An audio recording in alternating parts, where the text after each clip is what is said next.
ಮಂಡ್ಯ ಜಿಲ್ಲೆನಲ್ಲಿ 8 ವಿಧಾನಸಭಾ ಕ್ಷೇತ್ರಗಳೇನಿದೆ. ಇಲ್ಲಿ 7 ವಿಧಾನಸಭಾ ಕ್ಷೇತ್ರ ಮತ್ತು ಕೆಆರ್ ನಗರದ ವಿಧಾನಸಭಾ ಕ್ಷೇತ್ರ.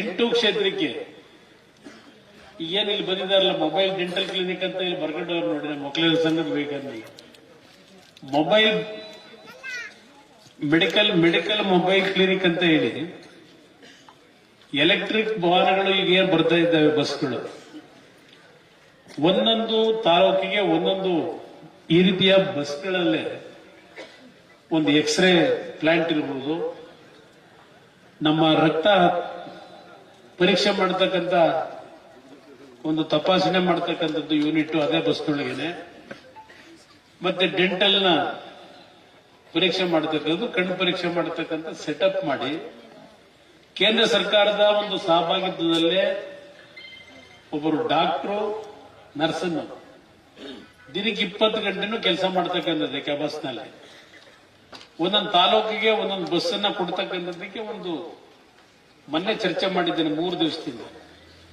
ಬಹುಶಃ ಇನ್ನೊಂದು ತಿಂಗಳಲ್ಲಿ ಮಂಡ್ಯ ಜಿಲ್ಲೆಯಲ್ಲಿ ಪ್ರಥಮವಾಗಿ 8 ವಿಧಾನಸಭಾ ಕ್ಷೇತ್ರಕ್ಕೆ ಒಂದೊಂದು ಬಸ್ಗಳ ಮುಖಾಂತರ ನೀವು ಯಾರು ಬೇರೆ ನಗರ ಪ್ರದೇಶದ ಆಸ್ಪತ್ರೆಗೆ ಹೋಗಬೇಕಾಗಿಲ್ಲ, ನಿಮಗೆ ನಿಮ್ಮ ಪ್ರತಿ ಊರಿಗೆ ಈ ಬಸ್ಗಳು ಬೆಳಗ್ಗೆಯಿಂದ ರಾತ್ರಿವರೆಗೆ ದಿವಸಕ್ಕೆ 2-3 ಊರುಗಳಿಗೆ ಪ್ರೋಗ್ರಾಮ್ ಹಾಕುತ್ತಾರೆ. ವರ್ಷದಲ್ಲಿ ಕನಿಷ್ಠ 270 ದಿನ ನಿಮ್ ತಾಲೂಕಿನ ಹಳ್ಳಿ ಮೇಲೆ ಇರ್ತವೆ ಬಸ್ಗಳು.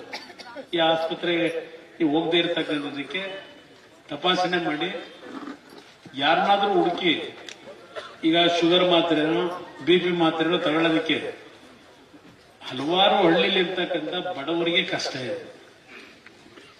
ನಿಮಗೆ ಶುಗರ್ ಇರ್ತಕ್ಕಂಥವ್ರು ಪರೀಕ್ಷೆ ಮಾಡ್ತೀವಿ, ಶುಗರ್ ಟ್ಯಾಬ್ಲೆಟ್ಸ್ ತಗೋಬೇಕು ಅಂದ್ರೆ ಎಲ್ಲಿಂದ ತರ್ತೀರಿ ನೀವು? ಇದೆಲ್ಲವನ್ನ ಸ್ವಲ್ಪ ಯೋಚನೆ ಮಾಡಿದ್ದೇನೆ.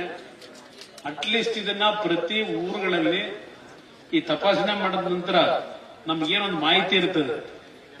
ಪ್ರತಿ ತಿಂಗಳು ನಿಮಗೆ ಶುಗರ್ ಕಂಪ್ಲೇಂಟ್ ಇರ್ತಕ್ಕಂಥವ್ರು, ಡಯಾಬಿಟಿಸ್ ಇರ್ತಕ್ಕಂಥವ್ರು, BP ಇರ್ತಕ್ಕಂಥವ್ರು ಅಂತವರಿಗೆ ನಾವೇ ಇವತ್ತು ಮಾತ್ರೆಗಳನ್ನ ಉಚಿತವಾಗಿ ಕೊಡ್ತಕ್ಕಂಥದ್ದಕ್ಕೂ ಒಂದು ಸ್ಕೀಮ್ ನ ಯಾವ ರೀತಿ ತರಬೇಕು ಅಂತ ನೋಡ್ತಾ ಇದ್ದೇನೆ. ನಿಮ್ ಋಣ ತೀರಿಸಬೇಕು ಅಂತ ಒಂದು ಹಿನ್ನೆಲೆ. ಅದಷ್ಟೇ ಅಲ್ಲ, ಸಣ್ಣ ಪುಟ್ಟ ಚಿಕಿತ್ಸೆಗಳು ಅಲ್ಲೇ ಆಗಬೇಕು. ನೀವು ಬೆಂಗಳೂರು ಹೋಗ್ಬೇಕಾಗಿಲ್ಲ, ಇಲ್ಲ ಮಂಡ್ಯಗೆ ಹೋಗ್ಬೇಕಾಗಿಲ್ಲ. ಆ ರೀತಿಯ ಒಂದು ಮಾಡೆಲ್ನ ಇಲ್ಲಿ ಮಂಡ್ಯದಲ್ಲಿ ಒಂದು ಮಾಡಿ ಅದರ ಯಶಸ್ಸು ಕಾಣತಕ್ಕಂಥದ್ರ ಮುಖಾಂತರ ಇದನ್ನ ಮುಂದೆ ಬೇರೆ ಬೇರೆ ರೀತಿಯಲ್ಲಿ ಮಾಡಬೇಕು ಅಂತಕ್ಕಂಥ ದೃಷ್ಟಿಯಿಂದ ಒಂದು ಆಲೋಚನೆ ಏನ್ ಮಾಡಿದ್ದೇವೆ. ಬಹುಶಃ ಇನ್ನೊಂದು 1-1.5 ತಿಂಗಳಲ್ಲಿ ಇದಕ್ಕೊಂದು ಚಾಲನೆ ದೊರಕ್ತಾ ಇದೆ. ಅದನ್ನ ನಿಮ್ಗೆ ಗಮನಕ್ಕೆ ತರುತ್ತೆ. ಅದರ ಜೊತೆಗೆ ಸಮುದಾಯ ಭವನಗಳು ಇಲ್ಲ, ಈ ಶಾಲೆದು ಈಗ ಒಂದು ಅರ್ಜಿನೂ ಕೊಟ್ಟಿದ್ದೀರಿ, ಒಂದು ದೊಡ್ಡ ಮಟ್ಟದಲ್ಲಿ ಈ ಶಾಲೆನ ಇಂಪ್ರೂವ್ ಮಾಡಬೇಕು ಅಂತೇಳಿ. ನನ್ನ ಕನಸಿರ್ತಕ್ಕಂಥದ್ದು ಪ್ರತಿ ಗ್ರಾಮ ಪಂಚಾಯತಿಯ ಕೇಂದ್ರಗಳಲ್ಲಿ ಸುಸಜ್ಜಿತವಾದಂತ ಶಿಕ್ಷಣ ಕೊಡಬೇಕು. ನಾವು ನಮ್ಮ ಜನ ಅರ್ಥ ಮಾಡ್ಕೊಳ್ಳಿಲ್ಲ ಅದನ್ನ. ನಾನು ಕಳೆದ ಬಾರಿ ಹೇಳಿದೆ, ಪಂಚರತ್ನ ಕಾರ್ಯಕ್ರಮದಲ್ಲಿ ನಮ್ಮ LKG ಇಂದ ಅಪ್ ಟು 12ನೇ ತರಗತಿಯವರೆಗೆ ಒಂದೇ ಆವರಣದಲ್ಲಿ ಕನ್ನಡ ಮತ್ತು ಇಂಗ್ಲಿಷ್ ಮಾಧ್ಯಮದಲ್ಲಿ ನಮ್ಮ ಹಳ್ಳಿ ಮಕ್ಕಳಿಗೂ ಒಳ್ಳೆ ಶಿಕ್ಷಣ ಕೊಡಬೇಕು ಅನ್ನೋದು ನಮ್ಮ ಕಾರ್ಯಕ್ರಮ. ನೀವು ಪಂಚರತ್ನ ಕೊಟ್ರೆ ಅವ್ರು ಗ್ಯಾರಂಟಿ ಕೊಟ್ರು. ಅದೇನು ಗ್ಯಾರಂಟಿ ಉಪಯೋಗ ಆಗಿದೆಯಾ? ಈಗೆಲ್ಲ ಊರಿಂದ ಬರ್ತಿದಿರಲ್ಲ ಬಸ್ಸಲ್ಲಿ, ಇವತ್ತಿಂದ ಈಗ ದುಡ್ಡು ಎಷ್ಟು ಕೊಡ್ಬೇಕೀಗ ನೀವು?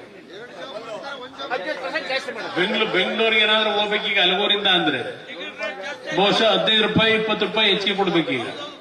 ನಮ್ ತಾಯಂದ್ರು ಕೂತಿದ್ದೀರಿ ಇಲ್ಲಿ, ನೀವೇ ಯೋಚನೆ ಮಾಡ್ಬೇಕೀಗ. ನಿಮಗೆ ನಾವೇನೋ ಬಿಟ್ಟಿ ಕೊಡ್ತೀವಿ, ಉಚಿತವಾಗಿ ಓಡಾಡಬಹುದು ಅಂತ ಹೇಳಿ. ಇಲ್ಲಿ ನಿಮ್ ಕುಟುಂಬದಲ್ಲಿ ಮಕ್ಕಳು, ನಿಮ್ ಯಜಮಾನ್ರುಗಳು ಇರ್ತಾರಲ್ಲ, ಕೆಲಸ ಮಾಡಕ್ ಹೋಗೋರು ಪ್ರತಿದಿನ ಬೆಳಗ್ಗೆ ಎದ್ದು ಅವರೇ ಹೋಗಿ. ನೀವು ಯಾವತ್ತ ಒಂದು ದಿವಸ ದೇವಸ್ಥಾನಕ್ಕೋ ಇಲ್ಲ ಕಾಯಿಲೆ ಬಂದು ಆಸ್ಪತ್ರೆಗೆ ಹೋಗ್ಬೋದು, ಇಲ್ಲ ನೆಂಟರ ಮನೆ ಒಂದು ಹಬ್ಬದ ದಿವಸ ಹೋಗ್ಬೋದು.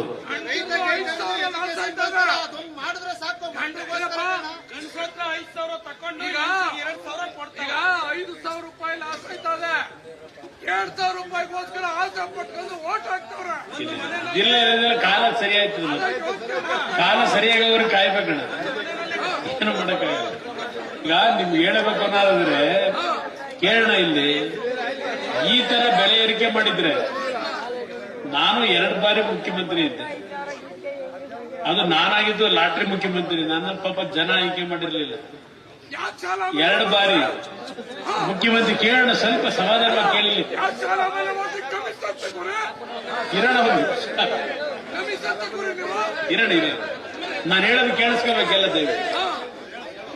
ಇಲ್ಲಿ ಯಾಕೆ ಹೇಳ್ತೀನಿ ಅಂದ್ರೆ, ನಮ್ಮ ತಾಯಂದ್ರಿಗೆ ನಾನು ಮನವಿ ಮಾಡೋದು 2,000 ರೂಪಾಯಿ ಕೊಡೋದಿದೆಯಲ್ಲ, ಏನೋ ಸರ್ಕಾರ ನಿಮ್ಮ ಬಡತನ ನೋಡಿ ನಿಮ್ಮನ್ನು ಉಳಿಸ್ಬೇಕು ಅಂತೇಳಿ ಕೂಡ ದುಡ್ಡಲ್ಲ ಇದು.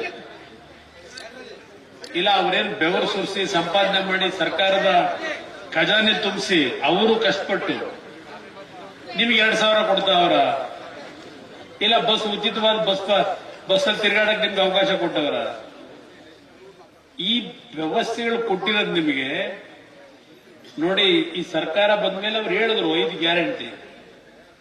5 ಗ್ಯಾರಂಟಿಲೂ ಕೆಲವು ಕಂಡೀಷನ್ಗಳು ಹಾಕ್ಬಿಟ್ರು.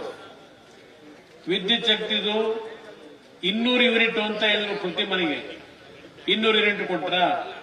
ಆಮೇಲೆ ಈಗೇನು ಉಪಯೋಗ ಮಾಡ್ತಾ ಇದ್ದೀರಿ ನೀವು? 20 ಮಾಡ್ತಿದ್ದೀರೋ, 30 ಯೂನಿಟ್ ಮಾಡ್ತಿದ್ದೀರೋ, ಅದ್ರ ಮೇಲೆ 10 ಯೂನಿಟ್ ನಿಮಗೆ ಜಾಸ್ತಿ ಕೊಡ್ತೀವಿ. ಅದಕ್ಕಿಂತ ಜಾಸ್ತಿ ಮಾಡಿದ್ರೆ ನೀವು ಕಟ್ಬೇಕು ದುಡ್ಡನ್ನ ಅಂದ್ರು. ಇದು ನಡ್ಕೊಂಡಂತ ರೀತಿ ಅವರು. 2,000 ರೂಪಾಯಿ ನಿಮ್ಗೆ ಕೊಡ್ತಾವ್ರೆ. ಅದಕ್ಕೇನ್ ಮಾಡಿದ್ರು?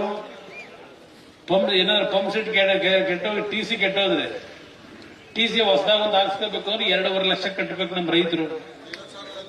2.5 ಲಕ್ಷ ಕಟ್ಟಕ್ ಸಾಧ್ಯ ನಮ್ಮ ರೈತರು ಇವತ್ತಿನ ಪರಿಸ್ಥಿತಿನಲ್ಲಿ.